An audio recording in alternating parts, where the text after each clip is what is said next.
ሰላም እንዴት አላችሁ? የኢትዮ ታይምስ ቤተሰቦቻችን ለሰዓቱ የተመረጡ አዳዲስ መረጃዎችን ይዘንላችሁ ቀርበናል። በመረጃችንም በምስራቅ አርሲ ሀገረ ስብከት በሆንቆሌ ዋቤ ወረዳ በቀቅሳ ቀበሌ እጅግ አስደንጋጭ መረጃ ተሰምተዋል። ጥቅምት 18 ለ19 አጥቢያ ከምሽቱ 4 ሰዓት ላይ 5 ምዕመናን በታጣቂዎች መገደላቸው ተሰምተዋል። በሌላ በኩል ደግሞ በምስራቅ አርሲ ሽርካ ወረዳ ሄላ ዘባባ ቀበሌ ከሚኖሩ ኦርቶዶክሳውያን 3ቱ መገደላቸውና 4ቱ መታገታቸው ተሰምተዋል። ይህ በእንዲህ እንዳለም በአርሲ ሀገረ ስብከት በኖኖ ጃዊ ቀበሌ 14 ኦርቶዶክሳውያን በአሰቃቂ ሁኔታ መገደላቸውን ተከትሎ ብፁዓን አባቶች ጥብቅ መልእክት አስተላልፈዋል።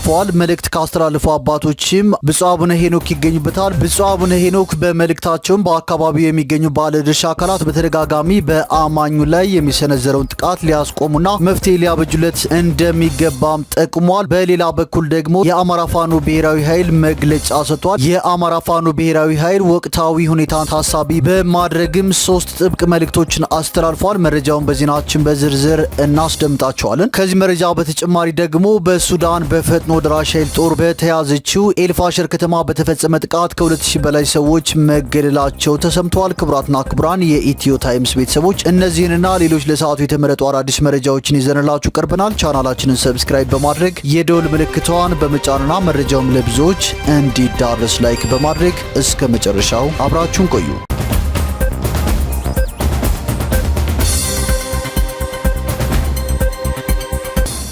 ወደ መጀመሪያው መረጃችን ስናልፍ በአርሲ ሀገረ ስብከት በኖኖ ጃዊ ወረዳ 14 ኦርቶዶክሳውያን በአሰቃቂ ሁኔታ መገደላቸውን ተከትሎ ብፁዓን አባቶች የሀዘን መግለጫ እየሰጡ ነው። የሀዘን መግለጫ ከሰጡ ብፁዓን አባቶች መካከልም ብፁዕ አቡነ ሄኖክ ይገኙበታል። ብፁዕ አቡነ ሄኖክ ከቅርብ ጊዜ ወዲህ አብዝተን እየተለማመድ ነው የመጣ ነው የኦርቶዶክሳውያን ሞት ሊበቃና የሰው ልጆች ሁሉ የመኖር ሰብአዊ መብት ሊረጋገጥ እንደሚገባም ጠቁመዋል። ብፁዕነታቸው በአካባቢው የሚገኙ ባለድርሻ አካላት በተደጋጋሚ አማኙ ላይ የሚሰነዘረውን ጥቃት ሊያስቆሙና መፍትሄ ሊያበጁለት እንደሚገባም ጠቁመዋል። ለወደፊቱም ቢሆን እንደ ቤተክርስቲያን የሚጠበቁብንን በርካታ ስራዎች አለመስራታችን ትውልዱን ዋጋ እያስከፈለው እንዳይኖር ጥንቃቄ በተሞላበት መልኩ መስራት የሚገባን አያሌ ተግባራት መኖራቸውን መዘንጋት የለብንም ሲሉም ብፁዕ አቡነ ሄኖክ መልእክታቸውን አስተላልፈዋል። ብፁዕነታቸው በመጨረሻም በግፍ ለተገደሉ ወገኖቻችን እረፍተ ነፍስን ያድልልን፣ ለቤተሰቦቻቸው አጽናኝ ቅዱስ መንፈስን ይላክላቸው በማለትም የሀዘን መልእክታቸውን አስተላልፈዋል።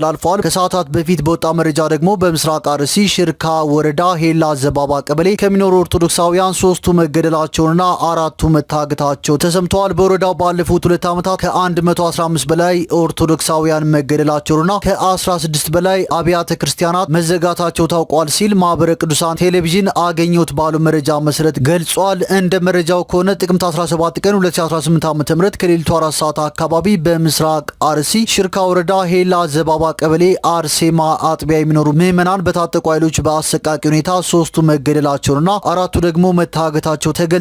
ከተገደሉት ምዕመናን ውስጥም የአንዱ ሟች አባትና ወንድም መታገታቸው በመረጃው የተገለጸ ሲሆን ታፍነው የተወሰዱት ምዕመናን ስለሚገኙበት ሁኔታ አይታወቅም የሚል መረጃ ተሰምተዋል። በመረጃው እንደተነገረው የሞቱት 3 ኦርቶዶክሳውያን በትናንትናው ዕለት ጥቅምት 18 ቀን 2018 ዓ.ም ስርዓተ ቀብራቸው ተፈጽመዋል። ላለፉት 2 ዓመታት ማለትም ከ2016 ዓ.ም መስከረም 2 ጀምሮ እስከ 2017 ዓ.ም ድረስ ያለ ማቋረጥ በወረዳው ከ115 በላይ ምዕመናን የተገደሉ ሲሆን 27 ኦርቶዶክሳውያን ደግሞ አሁንም ድረስ ታግተው ያሉበት እንደማይታወቅ ነዋሪዎቹ ገልጸዋል። በግድያ ያላበቃው መከራና ስቃይ በሽርካ ወረዳ ብቻ በ9 ቀበሌዎች በሺዎች የሚቆጠሩ ኦርቶዶክሳውያን መፈናቀላቸውንም በመረጃው ተጠቅሷል። ይህ በእንዲህ እንዳለ በወረዳው ካሉ 37 አብያተ ክርስቲያናት ውስጥ ከ16 በላይ የሆኑት አገልግሎት የማይሰጡ መሆናቸውና ከነዚህ መካከል 3ቱ ሙሉ በሙሉ መዘረፋቸውን የደረሰን መረጃ ያመለክታል ሲል ማህበረ ቅዱሳን ቴሌቪዥን ዘግቧል። የኦርቶዶክሳውያን መገደል እንዲቆም ለሀገረ ስብከቱና ለመንግስት አካላት በተደጋጋሚ ሪፖርት ቢደረግም ምላሽ ያገኙ አለመሆናቸውን ያነሱት ነዋሪዎቹ በዚህም አካባቢው በከፍተኛ ስጋት ውስጥ ይገኛል ሲሉ ተናግረዋል። በተለይም በሀገረ ስብከት ደረጃ ለተፈናቀሉ ወገኖች ድጋፍም ሆነ ማጽናኛ ለማድረግ ጥረት ባለመደረጉ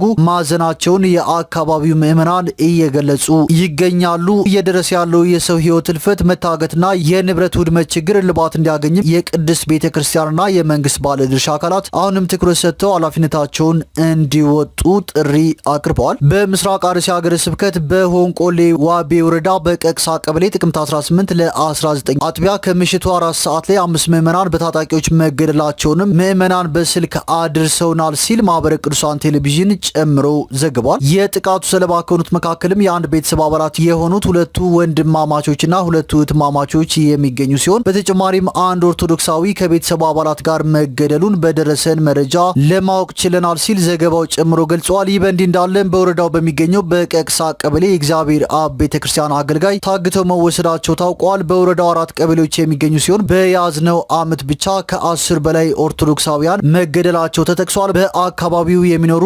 ኦርቶዶክሳውያንም በአሁኑ ሰዓት የድረሱልን ጥሪ እያሰሙ ይገኛሉ ሲል ማህበረ ቅዱሳን ቴሌቪዥን ጨምሮ ዘግቧል። በተያያዘ መረጃ ደግሞ በወቅታዊ ጉዳዮች ላይ የአማራ ፋኖ ብሔራዊ ኃይል ቢዛሞ እዝ ጥብቅ መግለጫ ሰጥቷል። ክቡራትና ክቡራን የኢትዮ ታይምስ ቤተሰቦች የአማራ ፋኖ ብሔራዊ ኃይል ቢዛሞ እዝ የሰጠው መግለጫ ኢትዮ ታይምስ ሚዲያን እንደማይወክል ከወዲሁ ለማሳሰብ እንወዳለን። የአማራ ፋኖ ብሔራዊ ኃይል ቢዛሞ እዝ የሰጠው መግለጫም እንደሚከተለው ይነበባል። የህዝብን ሞት ለፖለቲካ ፍጆታ በመዋልና አጀንዳ በመፍጠር ሽንፈቱንና ውድቀቱን ለመሸፈን የሚንፈራገጠው ብልጽግና አማራንና የአማራ የሆነን በሙሉ ከምድረ ገጽ ለማጥፋት ሁሉንም አይነት ጦርነቶች ሲያደርግ ቆይቷል፣ እያደረገም ይገኛል። ለዕድሜ ማራዘሚያ የሆነው ዘንድ የጦርነት ስልቱን እየቀያየረ አማራን መጨፍጨፉን ቀጥሎበታል። አሁን ደግሞ ህዝብና ህዝብን ለማጫረስ ከሰሞኑ በምዕራብ ሸዋ ዞን ኖኖ ወረዳ በራሳቸው ኮሬ ነገኛ በፈጸሙት ጥቃት የራሳቸውን ህዝብ ጨፍጭፈው ፋኖ ጨፈጨፋችሁ በማለት የአማራን ህዝብ ለማስጨፍጨፍ የኖኖ ወረዳ አስተዳደር ከበላይ አለቆቹ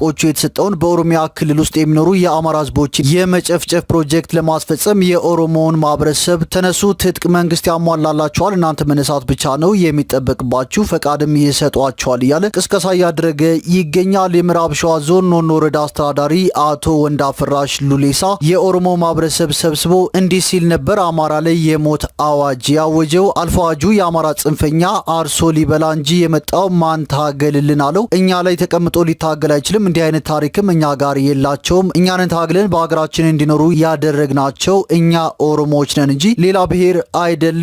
ሁሉም ሰው ማወቅ አለበት። እኛ ራሳችንን እንችላለን። ስለሆነም እኛ ውስጥ ታጥቆ የሚንቀሳቀስ የህዝባችን ጠላት ጽንፈኛ እናጠፋቸዋለን፣ ራሳችንንም እናስከብራለን። ለነሱ ያለንን ጥላቻ በመጥላት ብቻ ሳይሆን ገለን እናሳያቸዋለን። አሁን የያዛችሁት ሽመል በሙሉ በቅርብ ጊዜ በክላሽ ይቀየራል። አንድነትና ቁርጠኝነት እንጂ ያጣነው መንግስታችን ማህበረሰባችንን ማስታጠቅ አይከብደውም። ገንዘብ ያላችሁ በሙሉ መሳሪያ ግዙ። ከበሬ መግዣና ከመነገጃ የሚተርፍ ብር ያለው በሙሉ ክላሽ ይግዛ። እንደ ድሮ መሳሪያውን ከየት ገዛው ለምን ገዛው ብሎ የሚጠይቅ አካል አይኖርም። ግዙና ከፖሊሶቻችን ጋር ተቀናጁና ጨፍጭፏቸው። እዚህ ቀበሌ ያላችሁ አባቶች መሳሪያ መግዣ የሌላቸውን ወጣቶች አግዟቸው፣ መሳሪያ ይግዙ። እንዲሁም በመስከረም ወር 2018 ዓ.ም ምስራቅ ወለጋ ዞን አርጆ ጉደቱ ላይ ከመኪና ጋር በረዳትነት የሚሰራ አንድ የአማራ ተወላጅ አግኝተው የከተማው ሰው በሙሉ በነቂስ ወጥቶ ተመልከቱ ፋኖ ይዘን ነው በማለት በአሰቃቂና ዘግናኝ ሁኔታ አርደውታል። ይህ አይነት ዘግናኝ ድርጊትና ሌላ የጭፍጨፋ ቅስቀሳ እየተደረገብንም የአማራ ፋኖ ብሔራዊ ኃይል ቢዛሞ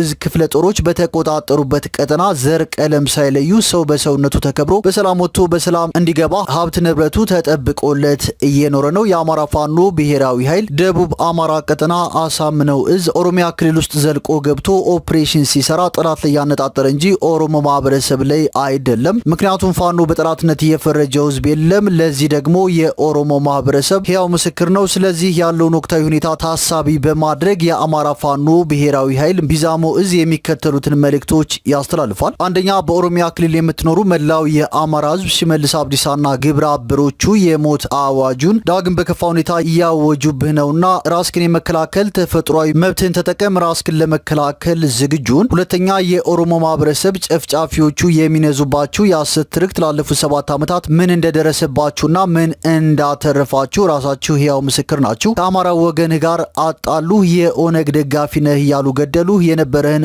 አሳጡ፣ አብረው ለዘመናት ከኖሩት ብሔር ብሔረሰቦች ጋር ደም አቃቡ፣ በስም ነገዱብህ። ስለዚህ ይህንን ከግምት ውስጥ በማስገባት በሐሰት በሚሰጠው አጀንዳ ተሳስታል፣ አስፈላጊ ስህተት ውስጥ እንዳትገባ በጥብቅ እናሳስባለን። አገዛዙ መውደቁን ያረጋገጠ ስብስብ ነው። ነገር ግን ትንሽ የመዝረፊያ ጊዜ ባገኝ እያለ በየጊዜው አጀንዳ መፈብረክ ልማዱ ነውና አሁንም ህዝብን ከህዝብ ለማጫረስ የእልቂት ቅስቀሳ እያደረገ እየተደረገ ስለሆነ አጥብቀህ እንድትቃወመው ጥሪ እናቀርባለን። ሶስተኛ በመላው ዓለም ያላችሁ የአማራ ፋኖ ደጋፊዎች አሁን ላይ የአማራ ህዝብ ከምን ጊዜውም በላይ አስከፊ ሁኔታ ላይ ነው ያለው። ምክንያቱም የመጨረሻ የሽንፈት በትሩን ነው እያሳረፈ ያለው። ይህም ማሳያው ሰሞኑን በአማራ ሴቶች ላይ የፈጸሙት የጡት መቁረጥ፣ ባህር ዳር ዙሪያ ውሃ በሚቀዱ ህጻናት ላይ ያደረሰው የድሮን ጥቃት፣ መተማ ላይ በገበያ ላይ የፈጸመው የድሮን ጥቃት እንዲሁም በመኖሪያ ቤቶችና በህዝባችን አዝመራ ላይ በዘፈቀደ የሚያደርሰው የከባድ መሳሪያ ድብደባ ለሽንፈት በትሩ ማሳያዎች ናቸው። ስለዚህ በውጭ ያላችሁ ወገኖቻችን የዲፕሎማሲውን ስራ በተጠናከረ ሁኔታ በመስራት የጨፍጫፊውን አገዛዝ ዕድሜ የማሳጠር ኃላፊነታችሁን